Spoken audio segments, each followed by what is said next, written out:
When I talk about using precious and semi-precious metals as investments to hedge your purchasing power against inflation, people tell me that nothing has value unless the government says it does. Well, why does a $20 gold piece no longer cost $20, but instead much, much more? Why did the price of silver go up to where the U.S. Mint could no longer make silver dimes, quarters, half dollars, and dollars?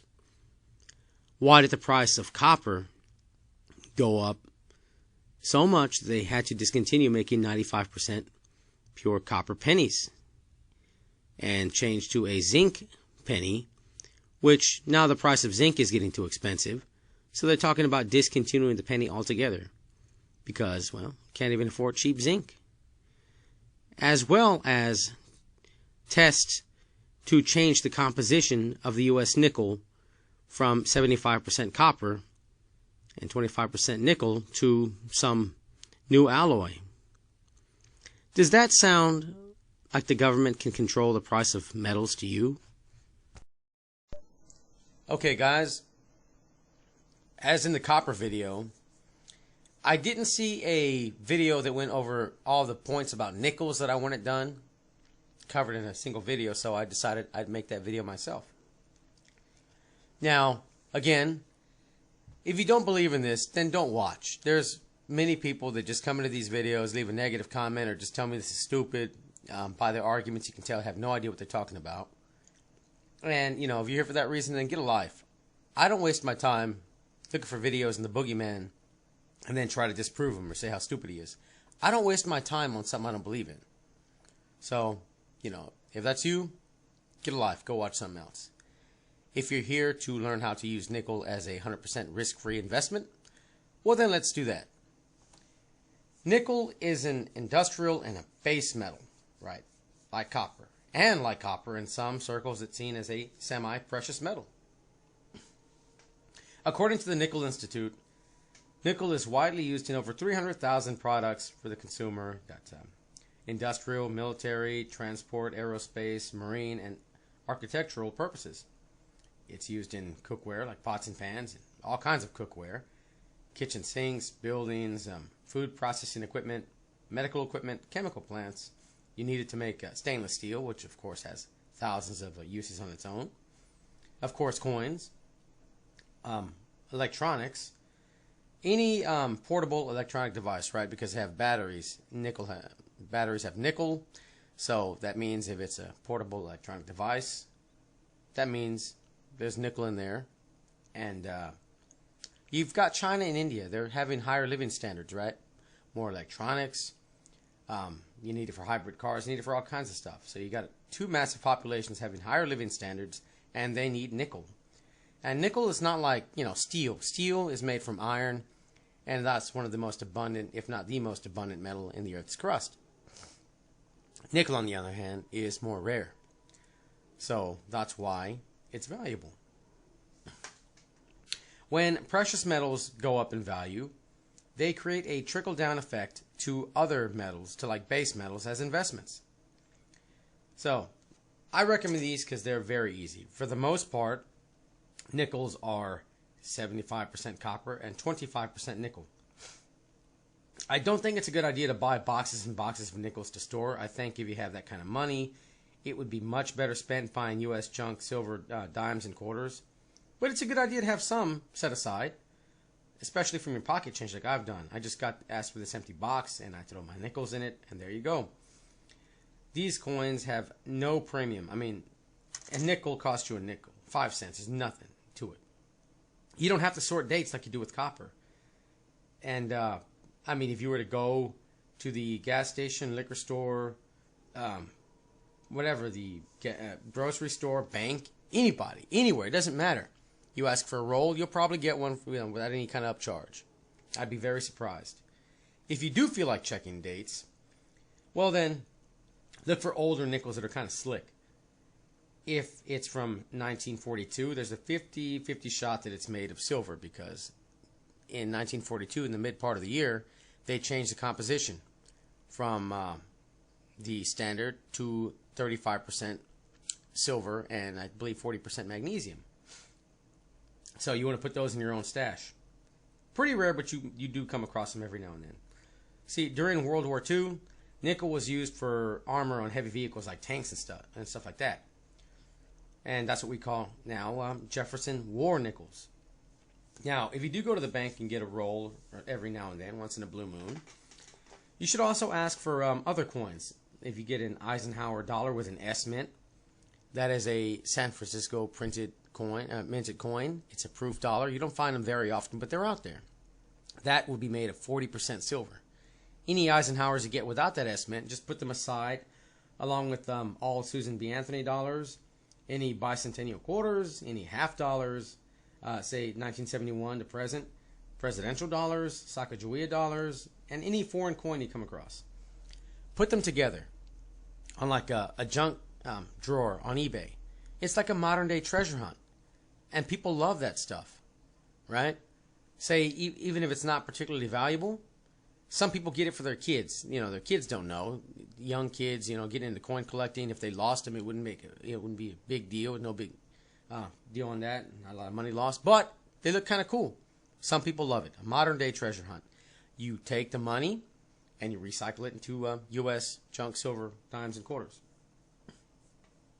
Now, they're talking about changing the composition of the nickel. There's already tests being out there for new alloys. You want to get them before that happens, right?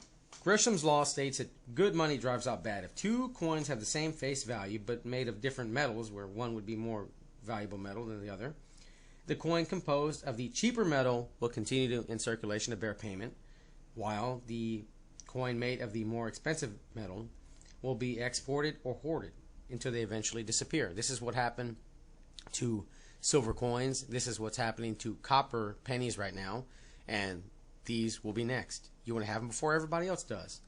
And I'm going to go over the numbers at the end of the video. Again, nickels are a great way to go. There's no premium, face value, right? No risk. They have the same weight and purity.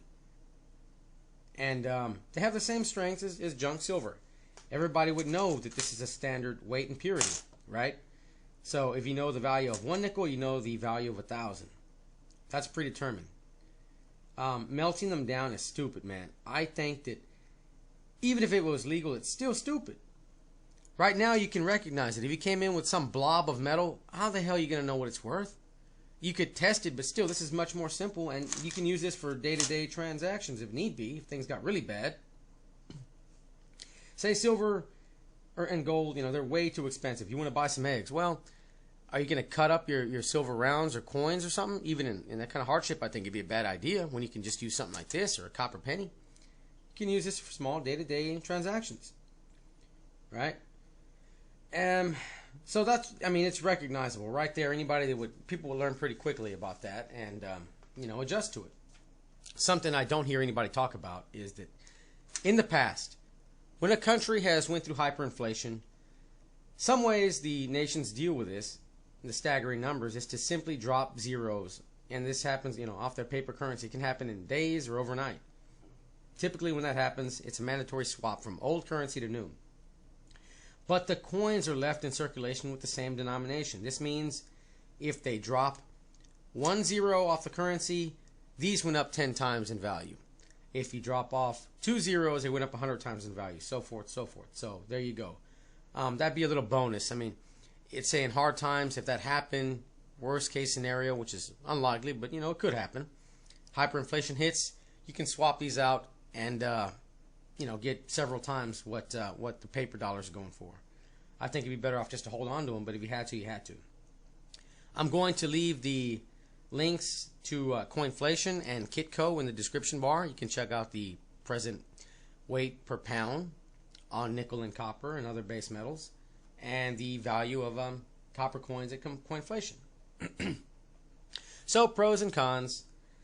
Pros of U.S. nickels: there's no risk. If metal goes up, you sell them for metal. If the metal goes down, prices go down, you sell them for the face value. You get them for, you can sell them for what you got them for, no, at least bare minimum. Specific weight and purity. You can use them for small day-to-day transactions. Of course, if if hyperinflation hits and there's a bunch of zeros dropped off, well, then they'd increase. And there you go. Cons, they're heavy. They take up a lot of room. You can only get so much out of the country, like U.S. junk silver. And there's a very limited market. You may not be able to sell them at coin shops. I mean, they can go get them for free. Why would they buy them from you? And refineries will not take them. Nickel bullion, they have a higher purity, but they take up a lot of room as well. You can probably sell them at a coin shop, but there's a very limited market. Right? Now, the cons on that would be they're very, very, very expensive. Several times over their metal value. Prices would have to go up several times to just break even. Maybe you can sell them on eBay and get what you paid for them, but you're going to have to pay your, 10% now. Seller fees. So that's something to think about. They're more of a novelty. I mean, if you want to have one for a good luck charm or paperweight or something, yeah, but I wouldn't recommend anything more than that. So we should go over the numbers so I can show you what's going on here. Okay, so I figured we'd go over some math now. I want you to see the numbers and let's really check this out, break it down. So you see what kind of deal you're getting here. So, today, nickel is worth about $4.50 a pound. It's off a few cents, but we'll round it up to make it easy. So, I chose the standard here, $18.15. That'll get you 3 pounds of copper, 1 pound of nickel, right? So today you get $18.15 worth of coins. You're going to have $4.50 in copper. You're going to have $7.50 in nickel. Metal value, $12. Now, yes, you're already down in metal value, but it doesn't really matter because metal prices are down. You sell it for the face value, the same you got it for. It's still worth 5 cents, right? Now, if the metal prices go up, you sell them for the higher metal value. It's risk-free, guys. You can't lose. All right. Now, because they're going to probably discontinue these guys, I did some math and I checked on Wikipedia here, and apparently they've been, what year?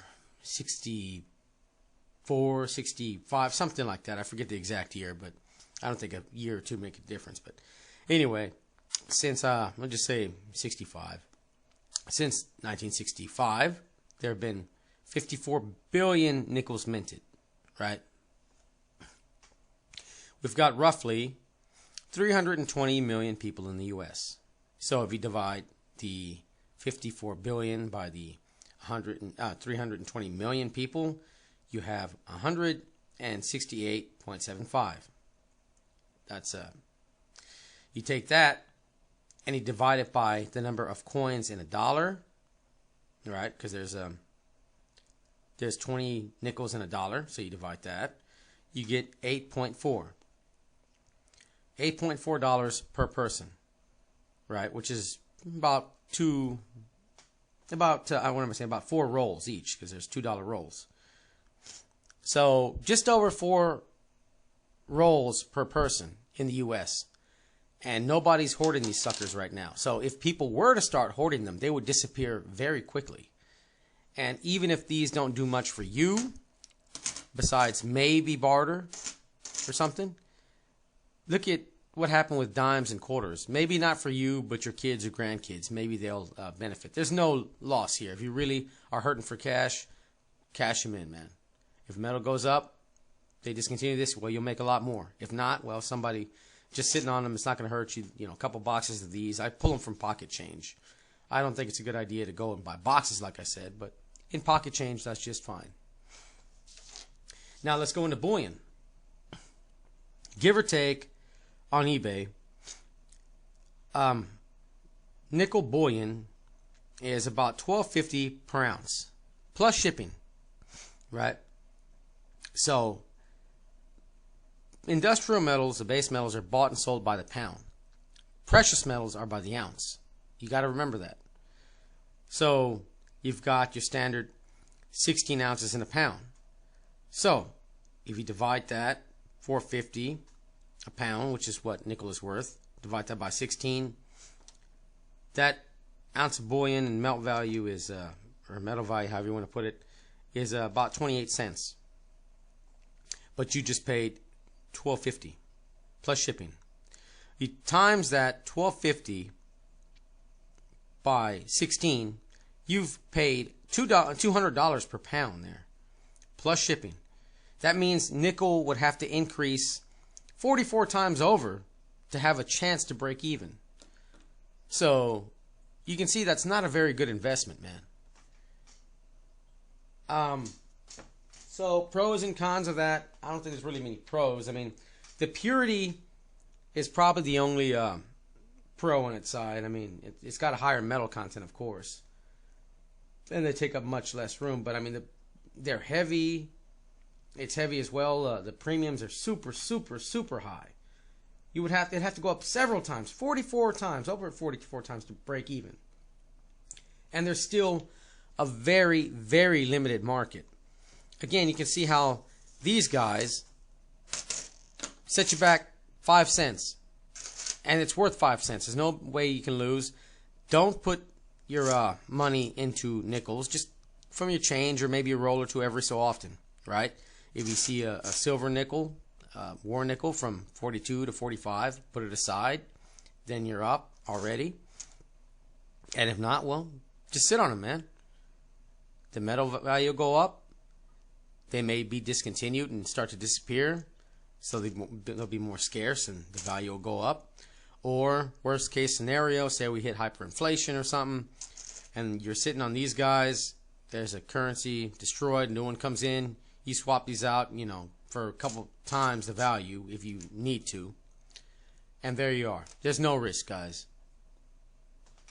Anyway, hopefully it helps out. Y'all have a good one.